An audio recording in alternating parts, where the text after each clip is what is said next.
Hey, what's up guys? My name's Taylor. I'm here at my home gym in my backyard, and I'm going to go over some techniques for managing knee pain for my buddy Pete Dalton, who is a longboarder and has noticed that after years of doing longboarding, he's starting to get really stiff in his quads, which is causing some knee pain. So I'm going to go over some basic stretches that require no equipment that can really help break up some of this tension, and then I'm going to introduce you to some tools that you can use to get a little bit more advanced after you work on the stretches. So the first stretch I'm going to show you is really going to target the whole front side of the quad, which ties directly into the knee, and your hip flexors, the front of your hip. All of these muscles have a tendency to get really tight when you sit down a lot or when you go through repetitive motions with any sport, like longboarding, pretty much anything. You have a tendency to get really tight in the front of your thigh and the front of your hip. So this stretch is a really good way to target both of those areas to break up some of the rigidity. The stretch that we're going to go over is called the couch stretch, and it's going to definitely target the quad and the hip at the same time. So if you're really tight, you might want to start off by keeping your knee a little bit farther away from the wall. If you want to just attack it and you want to go through a little bit more of an intense stretch, you're going to get your leg flush up against the wall. What you really need to do this stretch is a wall. So I'm going to go ahead and demonstrate it for you and go over some key points that will help make it a little bit more efficient. So the first thing you want to do is take your dominant leg, whichever leg you use more, whether you're pushing off the ground more with it, or if you're right-handed, I would start with your right leg. You're just going to take your leg and you're going to get your shin pretty much flush up against the wall. And like I said earlier, if you know you're really tight, you can start by scooting your knee a little bit farther away from the wall. Eventually you want to build up to being right up against it. Once you get your dominant leg up against the wall, you're going to take your non-dominant leg, you're going to take a big step forward into a lunge. So in this position there isn't a whole lot of stretch going on in the quads and in the hip. If you're really tight, this could actually be very difficult for you. Once you get in this position though, to actually activate those muscles, you want to drive your hip forward. So you're intentionally pushing your hip forward, trying to open up the right side of the hip and the right quad.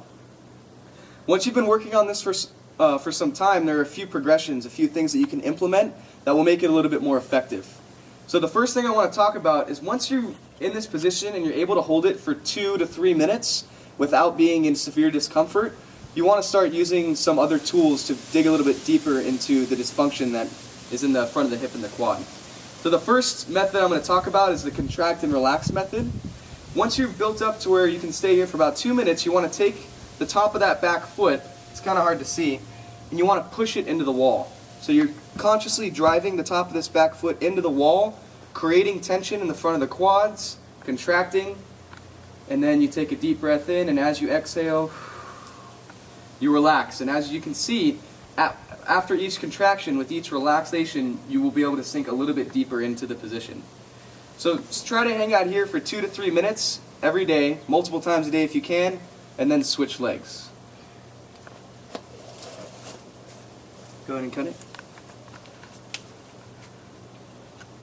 So a great tool to use in concert with the couch stretch, which is the stretch I just demonstrated up against the wall, is myofascial release, also known as foam rolling. So I have some tools here that I definitely recommend you invest in. I got a just basic lacrosse ball, a tennis ball. These both kind of do the same thing. Lacrosse balls are a little bit harder to find, so a tennis ball should work okay. And then I have a mobility wad ball, which is about the same size as a softball. So you could do this with a softball and a tennis ball, which most people have around their house. I also have a foam roller here. You don't need a foam roller. You can also use a PVC pipe or a barbell. Pretty much anything that's cylindrical and has some hardness to it, so you can dig into the tissues in the front of the thigh. So I'm going to demonstrate 2 exercises that will really help benefit you in breaking up that knee pain. So the first one, you're going to take your lacrosse ball or your tennis ball, and you're going to look right at your leg, and what we're going to try to mobilize here is called your TFL, your tensor fasciae latae. Your TFL is right in between the side of your leg and the front of your leg. So if you take right here the front of your leg, right here's the side, right in the middle, this space right here in the middle is your TFL, and that's what we want to try to apply some pressure on. So you'll just take your lacrosse ball or your tennis ball, place it right here on your TFL, and lay right down on the ground, right onto it. This can be extremely painful for a lot of people, especially if you're using a lacrosse ball. So you want to do your best to just completely relax. You can lay down using your arm as a pillow. That's great. Try to take some deep breaths and just allow the ball to sink into this area, your TFL. You want to work up to staying in this position for about 3 to 5 minutes. And I would definitely recommend starting off with a tennis ball because the lacrosse ball can be pretty painful. The second area that you want to target with the lacrosse ball is right here on the inside of your kneecap. That big bulky muscle, part of your quad, your vastus medialis. It's the big muscle that runs on the inside of your thigh. So for this, you can use the lacrosse ball. I prefer something a little bit bigger, like a softball or a mobility wad ball, but either one's fine. It's the same basic principle. You're just going to get down on the ground, take whatever you can get that's about this size, and you're just going to run it right up the inside of your knee, on the side of your leg, right in here. Once you find a spot that's kind of uncomfortable, you feel some tension, you can apply some extra pressure with your hand, and you just want to get some motion in your leg. So we're tacking down that sticky tissue on the inside of the leg and bringing it through some range of motion. Just like that. The last mobilization I'm going to show you for your knee. You can use a foam roller, like I said, a PVC pipe. I have these sitting right here. You can use anything that's cylindrical that you can use to apply some pressure.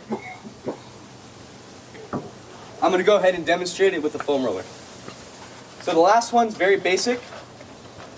You just want to lay down on whatever cylindrical surface you have and roll back and forth to apply some pressure. So coming down right from the top of the knee, all the way up to the hip. Back and forth just like this. If you find a spot that feels tight, hang out there for a little bit. If you want a little bit more pressure, you can stack onto one leg, rolling all the way from the top of the hip down to the top of the knee. So those are some very effective, basic ways to work on alleviating knee pain. Whether you're an athlete or you sit at a desk all day, these will definitely support you in having healthier knees and becoming better at whatever it is that you do. So thanks for the question, Pete. Hope this helps, man, and let me know if you have any questions.